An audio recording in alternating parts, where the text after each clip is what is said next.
Welcome to Main Street Minds with your host, Amish Munshi. This is where industry leaders and seasoned pros share their secrets to success beyond limits. Let's dive in.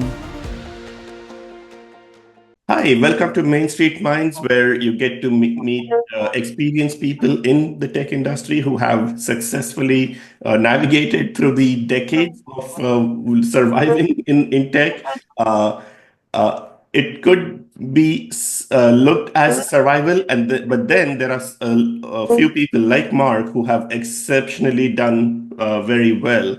And today we have Mark over here who is going to share his journey of what and how he achieved his success. So without any delay, let me open up the floor and let Mark introduce himself. Hi, everybody. Hi, Amish. My name's Mark Meyer. I am a software engineer.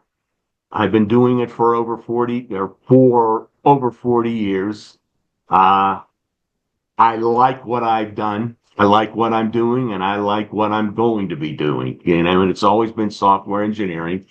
Um, at least my area of expertise is associated with designing firmware or embedded software for electronic devices. And I guess another way of putting it, everyone knows about IoT. I've always been the T. That's it. Yeah. So it's just been over the last maybe 10 years or so, I've been introduced to the I area, I've been in a number of different industries. I've been in a number of different applications. I've been in a number of different platforms, which is what the hardware is, which is, I guess, another thing when I keep saying firmware and embedded software, I'm very dependent on the hardware. And I know what the hardware is. I've always worked in a team environment because I always work with a hardware engineer. Hey, I can always complain about hardware engineers, but you know what? I needed that person just as much as they needed me, and I had to work with them. And I've just been doing it the whole time. I like what I do. I think in today's age, I think people should really take command of their careers, whatever they are.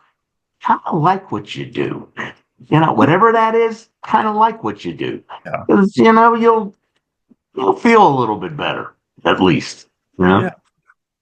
Yeah, makes sense. And so if we go back, like in theory, in our college education, we hear that there were like big machines, and we have seen some of them. Like when did the devices start getting small enough?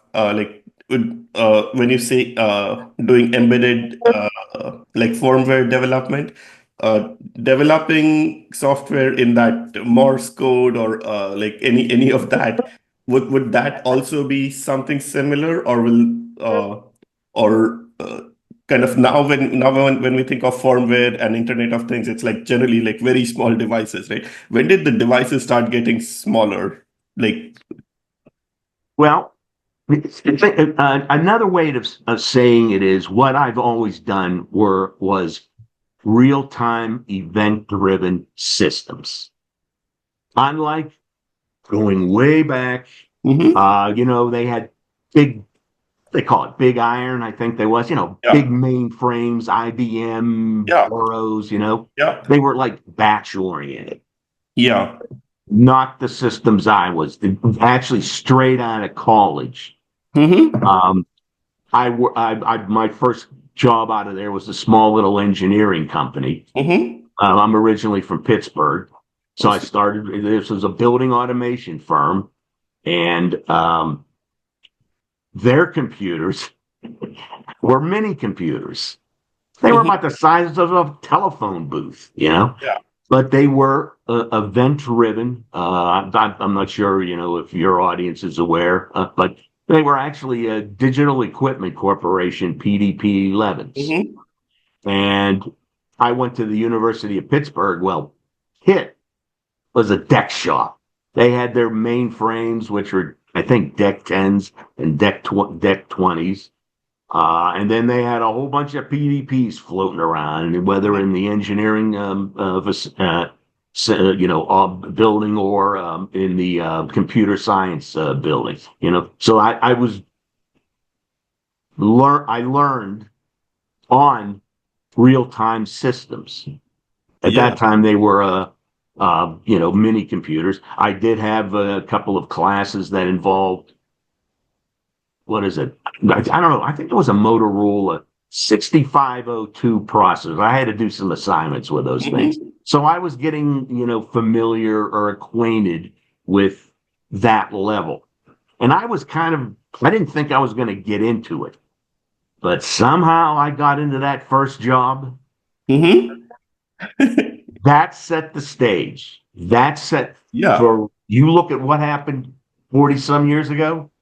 You look now, I haven't changed. Yeah.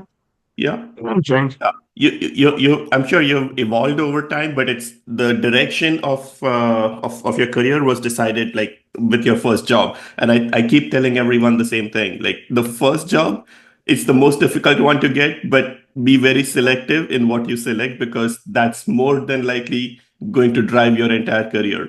I've seen people that graduate in arts and maths and mechanical engineering or something else, but they start with maybe some software development, and then they just continue with that for the rest of their life.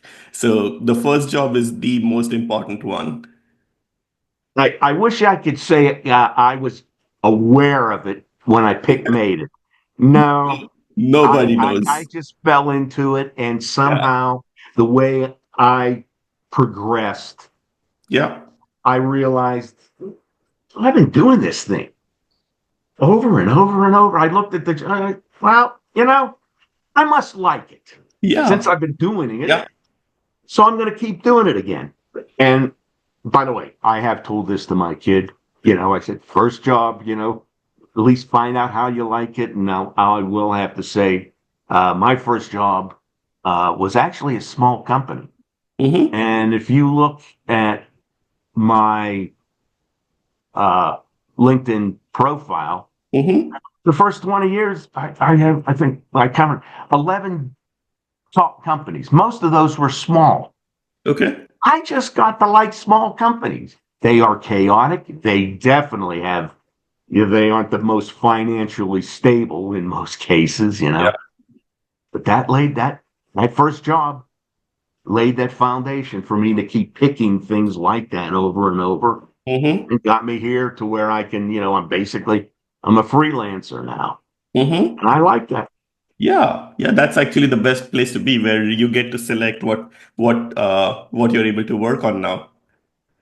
Yeah. So over the years, like what have you seen as a trend? Like if I remember, like there used to be, I think, just 2,000 or 3,000 bytes of capacity to write a program, and I'm like, how complicated will that be? It's just 3,000 characters. I, great, great question. And visually, how I look, I mean, I always thought kilobytes. Look at all that. That was back in the Yeah, 80s. And then it was megabytes. yeah, Now it's gigabytes and whatever the next number is. yeah. I remember that first company. There was this removable hard drive out of the PDP 11s. And that's where all of the customers, their software reside, their data, everything. Yeah. And it was like 12, I think it was 10 megabytes. Oh, And wow. by the way, it was bigger, just a little bigger than a dinner plate. Yeah, You know, I said, "Oh, look at this. Look yeah, at this. 10 megabytes.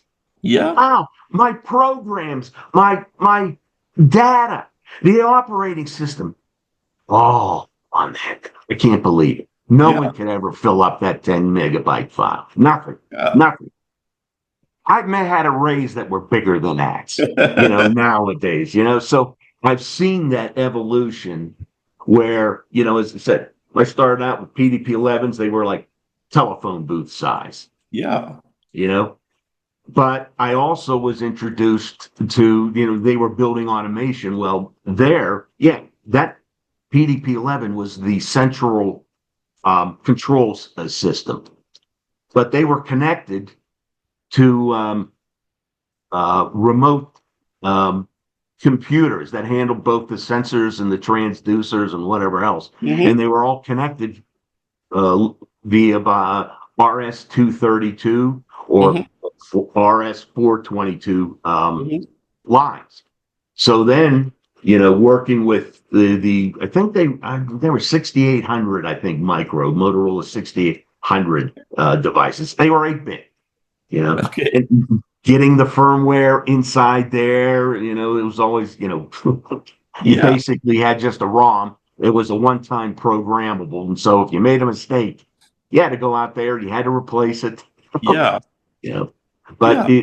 it's just gravitated to where, hey, look at this sucker. Look what I Yeah. can do. This thing blows away that PDP-11 by a gazillion miles. Yeah. Just here. Yeah. And they keep making it smaller and smaller. Like that's that big mainly because of the battery and the screen, right? But the actual components are like just so small. Yeah. So over the years, like, don't how come like we haven't how come like this core skill of writing firmware how is it still relevant? Because how come like over so many years we haven't made it like a standard or something that's repeatable? How come there is still more to do within this interface between the software and the hardware? Like it shouldn't, but in these many years, shouldn't that be like standardized and saying, hey, this has matured enough? Like, or do you think there is always scope of improvement? First of all, throughout the years, let's just say when you're talking about firmware or embedded software, um, the the micros, the electronics, that's evolved. Mm-hmm. It's changed. I mean, you had Yeah. you had little, maybe postage stamp size micros. Now you got them, you can barely see them, Yeah. and they're thousands of times bigger. Yeah. Um, the other thing I'd have to say is that um, the micros have changed both, or internally. Mm-hmm. They used to be a microprocessor, call it single core. Maybe it had an arithmetic control unit, a memory management system, the little cores, I'll call Yeah. it, and that was it. But now system on chip, Mm-hmm. SoC. You literally have a whole ecosystem built into that semiconductor. Yeah. Now, one of the things I'm aware of, and I've taken advantage of it, by the way, Mm-hmm. is that the interface between software and hardware at that level really hasn't changed. You Okay. still have a command register, let's just call it command registers, Yeah. status registers, and data registers. They're Mm-hmm. always there. Yeah. They Yeah. never change. Now, what you're talking to, oh, that's changed. And that causes your software to change. Mm-hmm. But it still has those three little sets of registers. Hey, okay. But Yeah. what I have to do with them, oh, that's a whole different thing. Mm-hmm. Which, looking at it from that level, um, there's at that level, there's basically three layers, a Mm-hmm. stack. Okay. The bottom layer, I call that layer is micro aware. Mm-hmm. Like I said, there's those three sets of registers. Well, okay, you got Yeah. those three, but they do all kinds of different things, whatever it is. Whether you're looking at a GPIO, whether you're treating this as a PWM, when you're treating this as, say, talking over CAN or Ethernet or Bluetooth, whatever, Mm-hmm. you still have those three sets of registers, but nonetheless, the software involved in interfacing with those on chip is Mm-hmm. different. So Mm-hmm. that's the lowest layer.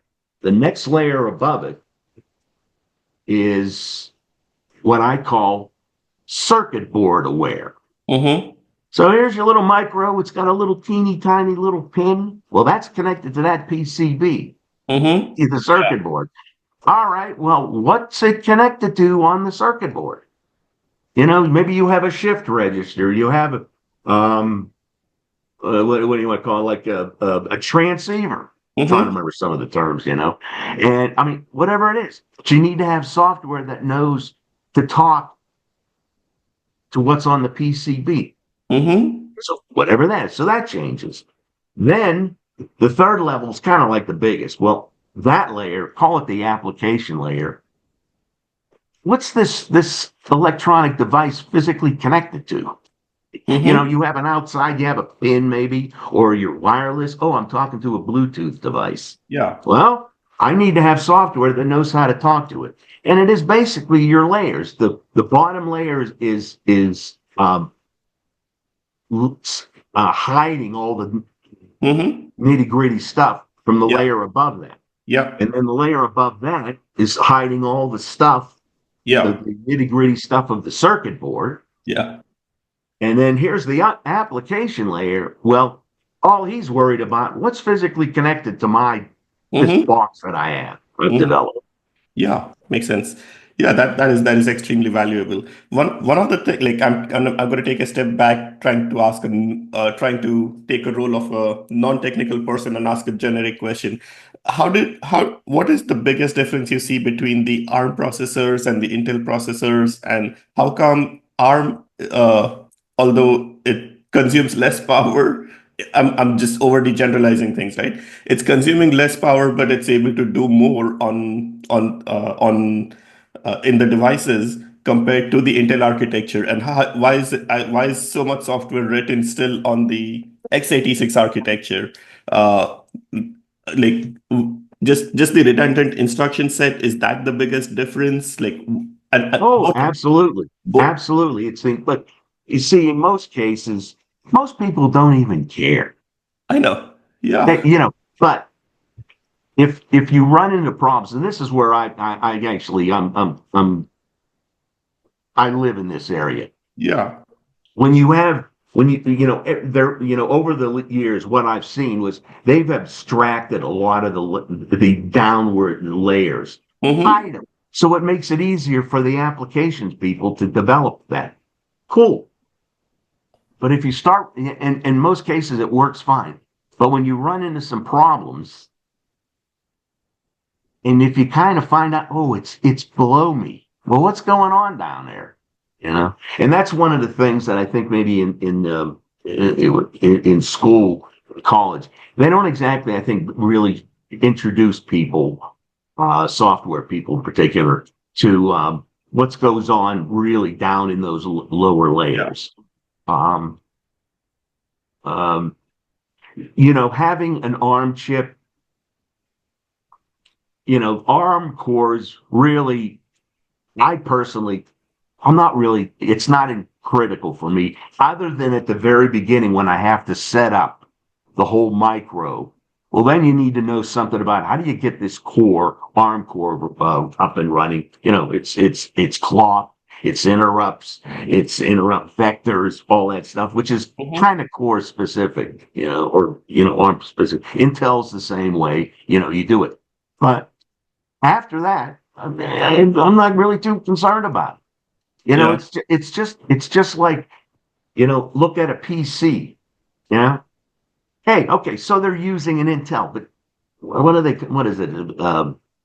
i7, I'm trying to remember the Yeah. Intel, was there Yeah. A7, i7, something like, hey, okay, I mean, the instruction set of the physical micro may change, but it's abstracted out of the way. Yeah. So I can really just let that do its thing, and I'll just focus on, call it the application layer. Yeah. Um, the when it really comes into play is if you have to optimize things, you want to have better throughput, or I got to save some memory. Mm-hmm. And maybe you need to go way down there and um, understand how it is. Mm-hmm. Matter of fact, using an example, what is that? What is it? Deep Seek? Yeah. Yeah. Okay. Okay. There was a couple of YouTube videos I saw recently, and they were talking about what Deep Seek did Mm-hmm. with the NVIDIA, whatever label is. Well, my understanding is how they got what they got was they actually went down inside, I think they call it CUDA, Mm-hmm. CUDA. Mm-hmm. They actually went into there and Yeah. tweaked that stuff to get the throughput and Yeah. performance they were after. Yeah. Whereas most people, I think, my understanding is all of the AIs out now that are using it, they stop at the CUDA Yeah. layer. Yeah. Okay. And those libraries, I consider CUDA to be a library, and it abstracts the hardware nitty gritty stuff for you to do whatever you want to do. So you don't need to worry about all that low level stuff. Um, a lot of the graphics, I know there was OpenGL and I'm trying to remember. Yeah. Okay, I don't need to worry about like the Yeah. command status and data register. I don't need to worry about it. This nice little layer takes care of it all. I just Yeah. understand what's the APIs are. What are they Right. doing? Yeah. Yeah, makes sense.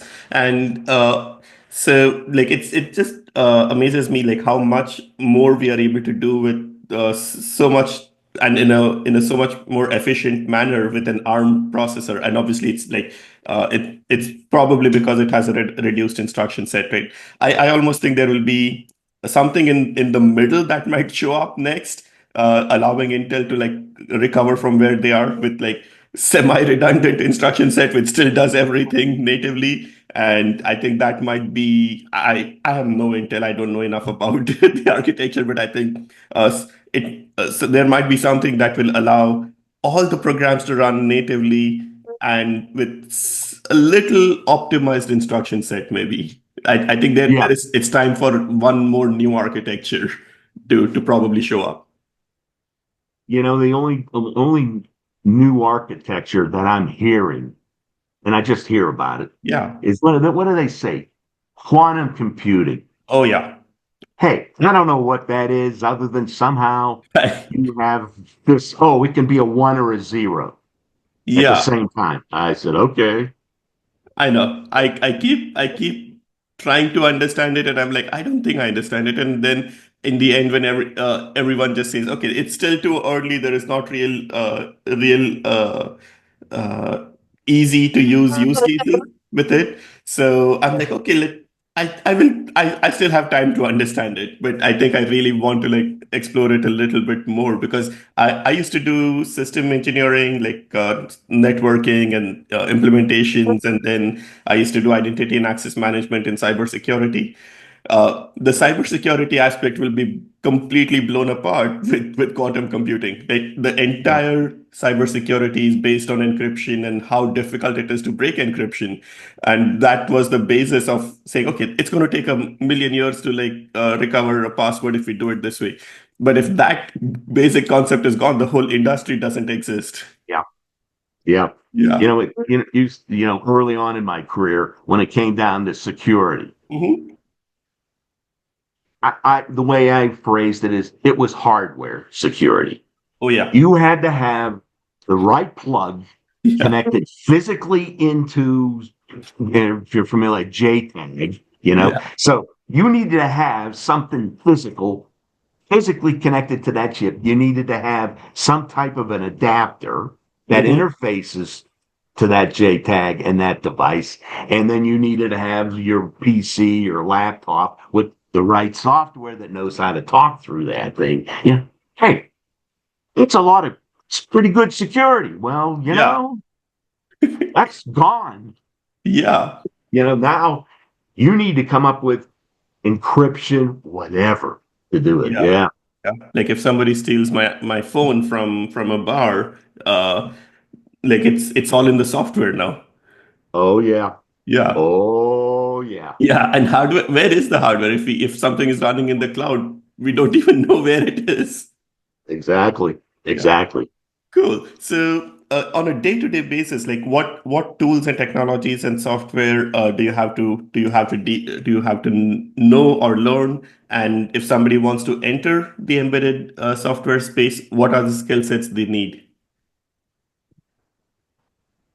Probably the first thing, be aware, don't be intimidated by the hardware. Mm-hmm. Because like I said, you get the hardware, you got those three register sets. Yeah. They're pretty much always there.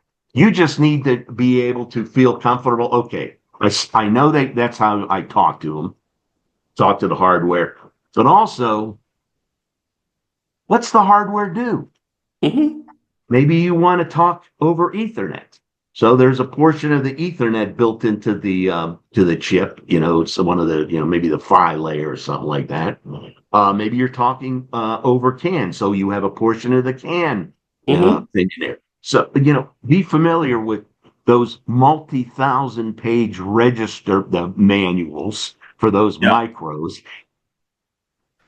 For me, I still have a hard time reading, but if I read the sections that I focus on, you start seeing, oh, okay, this is what it does, God. Okay, cool.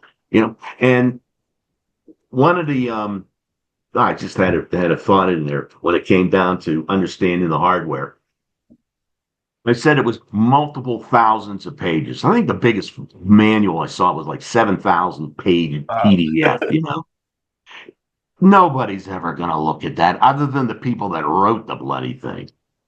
Um, for me, I like to find out, okay, I want to narrow this thing down. I am not going to look at that big manual. Mm-hmm. So I take advantage of what the hardware guys did. Here's that pin on the micro. What's it connected to on the PCB? Because somehow the hardware guys figured out I want to use this pin because it's got a set of functions that I want to have associated with that pin. Mm-hmm. That set of functions. So I'll go to that multi-thousand page manual. I'll look at those sections. Okay. And I'll focus on it, figuring out which parts are associated with software. Mm-hmm. How do I configure it? How do I interface to it? So you need to be familiar with. Need to look at a schematic. A schematic is really all that's needed from a software standpoint. Mm-hmm. What pins are they associated? What what ICs or circuitry Mm-hmm. is on that circuit board associated with that pin. Then you come in there and then you look at, okay, when the semiconductor manufacturer assigns functionality to that pin, it's usually multiple functions. Mm-hmm. General purpose IO is usually the base level, Mm-hmm. but then you can also maybe tack on generate an output, PWMs. Yeah. Maybe you could say, oh, I want to interface with CAN, or Mm-hmm. I want to interface with Ethernet. There it Mm-hmm. is. Okay. Yeah. So there's internal stuff in there.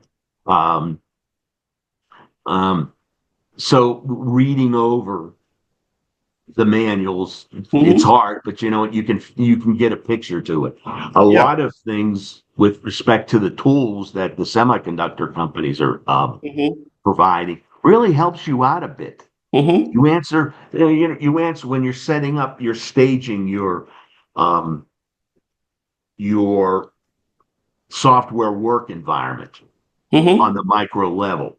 You know, they'll be asking you, they'll prompt you through, well, which pin are you using? Mm-hmm. Maybe ask a couple of other questions. From a software standpoint, they'll do some auto coding. Mm-hmm. Here's the start. Yeah. Here's the API with Mm-hmm. what the parameters are, and you could start with that.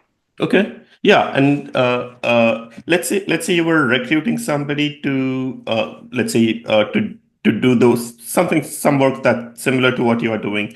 What would you expect in that candidate? Like what uh, what skill set would like not the soft skill sets, but kind of the hard skill set, like what programming language, what technology, or what data like what sub what classes they may have taken, like what are some of the things that are required to make a career in embedded software?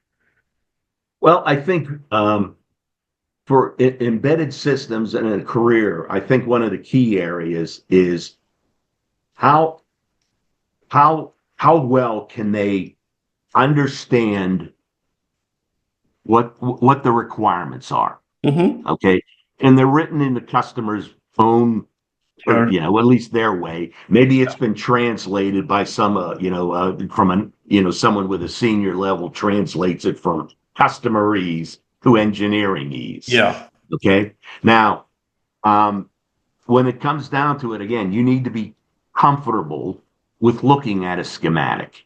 Mm-hmm. You need to be comfortable and willing to dive into that multi-thousand page PDF manual, Mm-hmm. how to maneuver. The key though is the how you determine what to use Mm-hmm. on the software. That's not the code, that's design. Mm-hmm. That's design. Yeah. So you're coming up with an abstract. How can you assign some type of function? The code, hey, now they're trying to push AI doing it. And I don't know if it's ever going to get down into that level. I don't know.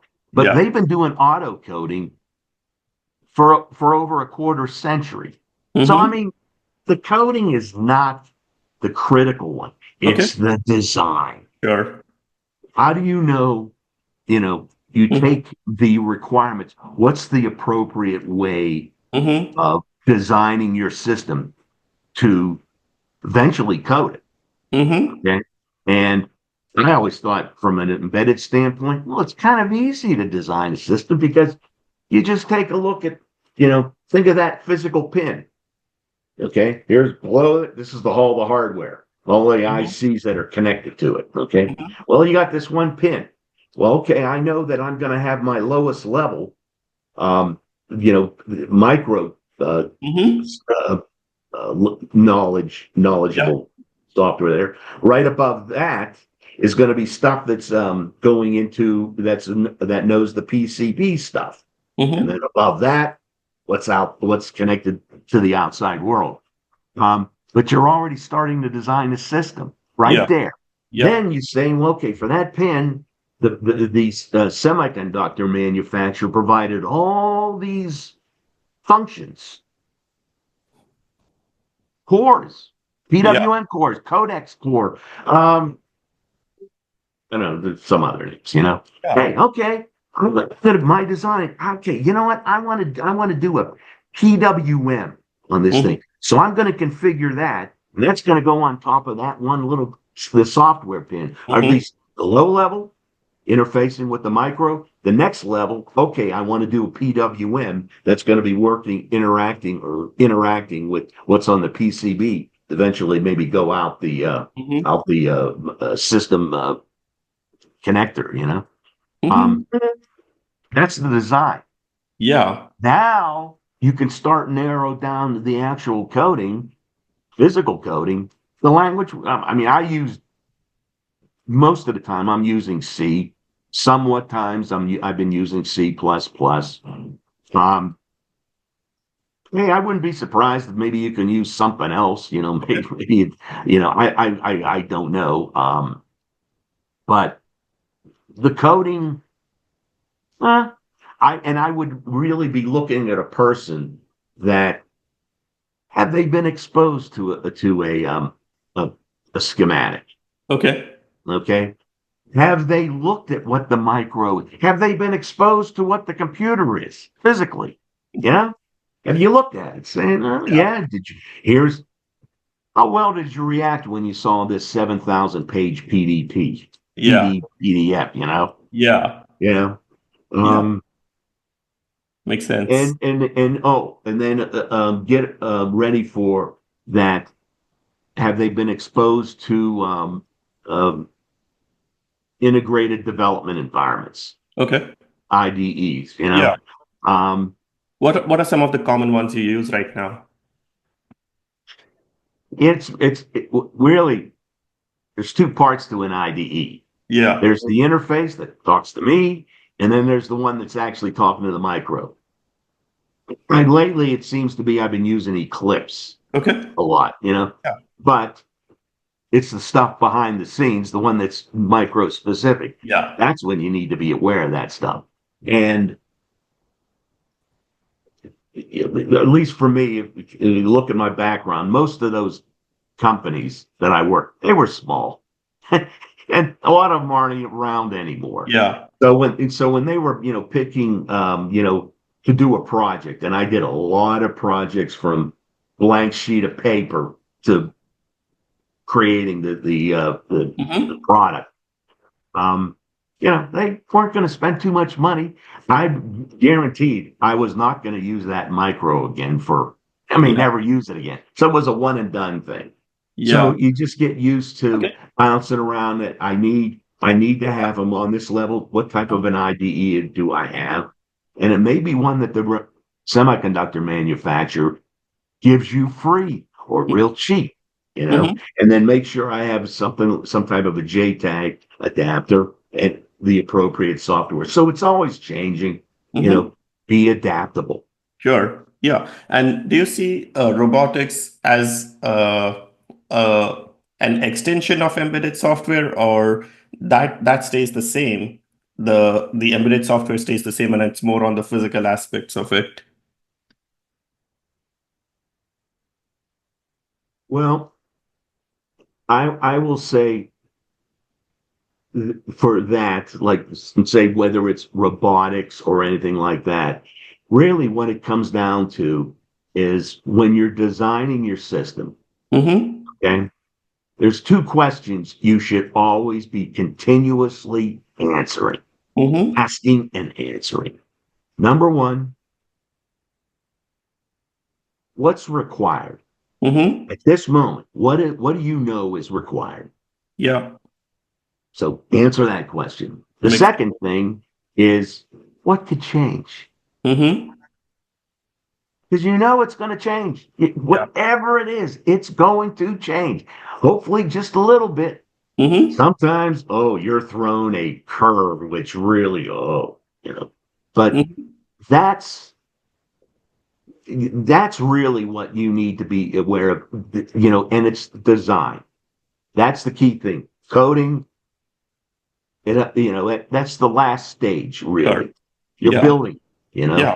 but Yeah. it's the design that sets the tone for what the code is. Yeah, makes sense.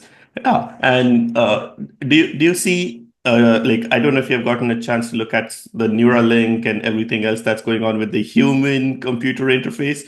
Uh, is that uh, is that something that interests you, or do you see some similarities in what you do, and like where the the interface, the hardware becomes organic, and I would almost call it unpredictable. Maybe we send the same signal and we may get a different reaction. That's a really good question. Um, I know it's all very, very new, and it's just so new that it may we don't I don't even know where at what level of computer architecture it will interface. you know, I got to go back to way back that first job.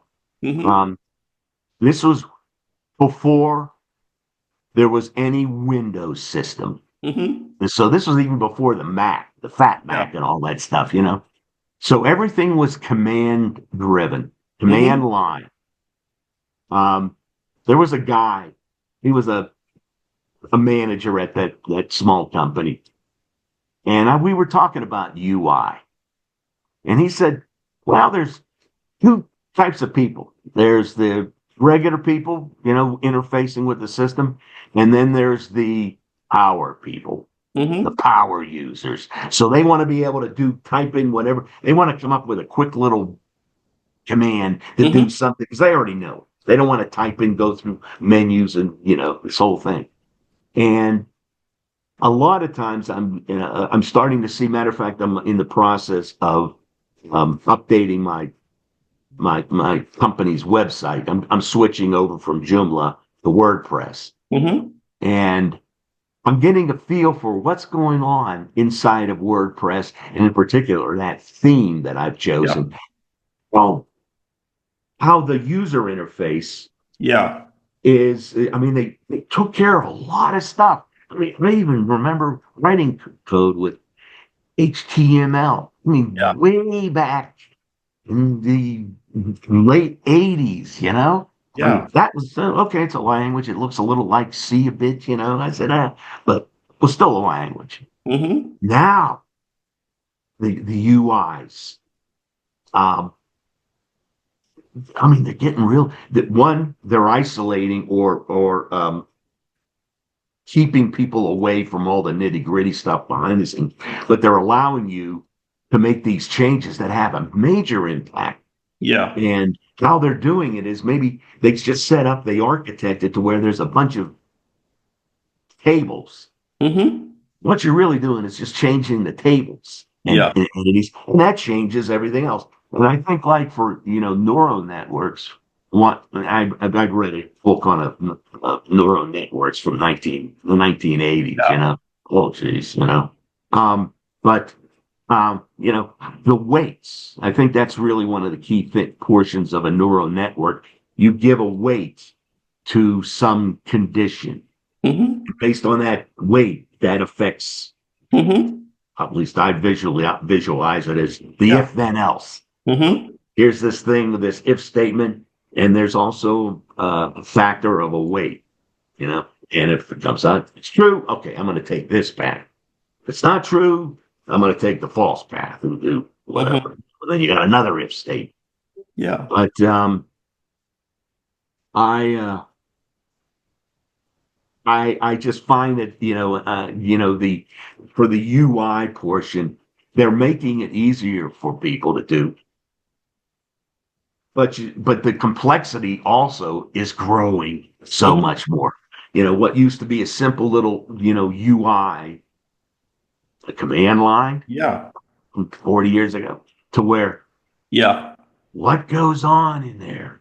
Yeah, yeah. So you are seeing more of the neural interface as being as the user of the device, right? Rather than the device. Actually, yeah, like that makes me a lot more relaxed, I would say, saying the device is not controlling the human is controlling the device.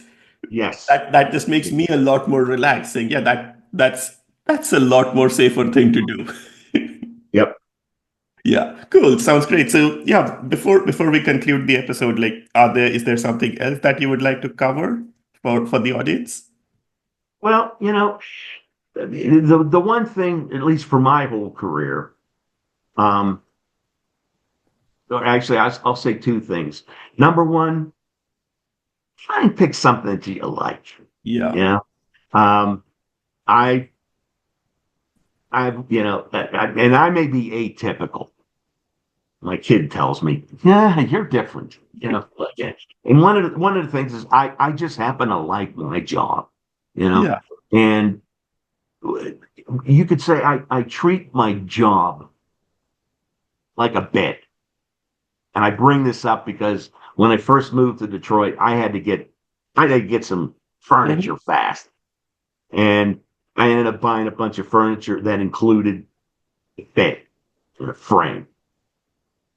Well, that bed, within a year, waking up with backaches, miserable. So what did I do? I got rid of it. Hmm. Same way with, to me, a job. Yeah. If you're not exactly having a good time, Yeah. you're spending 8 hours a day, 5 days a week, 50 Yeah. weeks a year. You know, I'll pick something. Hmm. That at least, even if you don't like it, go pick another thing. Yeah. The other thing is be adaptable. Hmm. Just things are going to change. Yeah. Get used to it. Yeah. I mean, I've been able to survive because, one, there are certain fundamental things, at least in my field, they've always been there. You Mm-hmm. just need to find out where they're at Yeah. and what are they calling it? Mm-hmm. Because Yeah. they'll change the names, Yeah. but just learn to adapt, you Mm-hmm. know. Makes sense. Yeah. Sounds perfect. So, and what's the best way somebody can reach you? I'd say LinkedIn. LinkedIn is the best way, right? Cool. Just start with LinkedIn, touch base with me, and we'll just see what happens. Sounds great. I will look up the URL and add it in the description. Yeah, thanks, Mark, for coming on a busy Saturday, taking time early in the morning to spend time with us to help my audience to like learn more about what's involved in the embedded software space. Hey, Thanks. listen, I had a great time. I appreciate this opportunity. And everybody, have a great day. Hey, thanks. Have a good weekend. You got that. That's a wrap on today's episode of Main Street Minds. Want to share your journey with our audience? Head over to mainstreetmindspodcast.com/guest to apply.